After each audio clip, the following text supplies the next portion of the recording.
Hello friends, welcome to my channel. এগিয়ে চলো তো সকলকেই স্বাগত। আর এই মুহূর্তে সবথেকে বড় খুশির খবর বা আনন্দের খবর পিএসসি ক্লার্কশিপ 2024কে নিয়ে।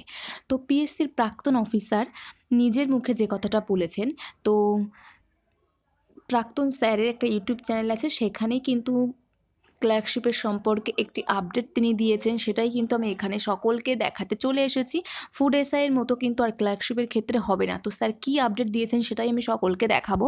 তো স্যারের যে ইউটিউব চ্যানেল আছে সেখানে একজন কমেন্ট করেছিলেন যে স্যার, পিএসসি ক্লার্কশিপের এক্সাম কি পিছিয়ে যাওয়ার সম্ভাবনা আছে ওবিসি কোর্ট কেসের জন্য? তো স্যার এর উত্তরে যে কথাটা বলেছেন, তার আগে মাঝখানে আরেকজন কমেন্ট করেছেন, খুবই হাস্যকর একটি কমেন্ট, না নভেম্বরেই হবে, আর তুই বেটা পড়াশুনো না করে এইসব কোশ্চেন করা বন্ধ করে পড়তে বস। তো হাস্যকরই একটি কমেন্ট। তো স্যার এর রিপ্লাইয়ে যে অ্যান্সার দিয়েছেন, হঠাৎ পেছনের কথা আসছে কেন, অর্থাৎ এক্সাম কিন্তু ঠিক টাইমেই হবে, পিছিয়ে কিন্তু যাবে না।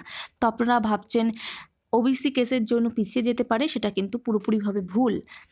যে তারিখে এক্সাম হওয়ার কথা ছিল সেটাই কিন্তু হবে। এবং ইম্পর্টেন্ট যে আপডেট সেটা কি বলছে, তবে একদিনে হতে পারে পূর্বে ঘোষিত দুদিনের পরিবর্তে।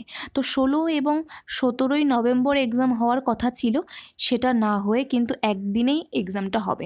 ফুড এসআইয়ের মতো কিন্তু হবে না। ফুডের ক্ষেত্রে কি হয়েছে, দুদিনে এক্সাম হয়েছে, কোশ্চেন বাড়িয়ে আনা যাবে না, কিন্তু ফার্স্ট শিফটের এক্সাম শেষ হওয়ার সাথে সাথে কোশ্চেন বিভিন্ন হোয়াটসঅ্যাপ গ্রুপ, টেলিগ্রাম গ্রুপ বা অনলাইনে ঘুরে বেরিয়েছে।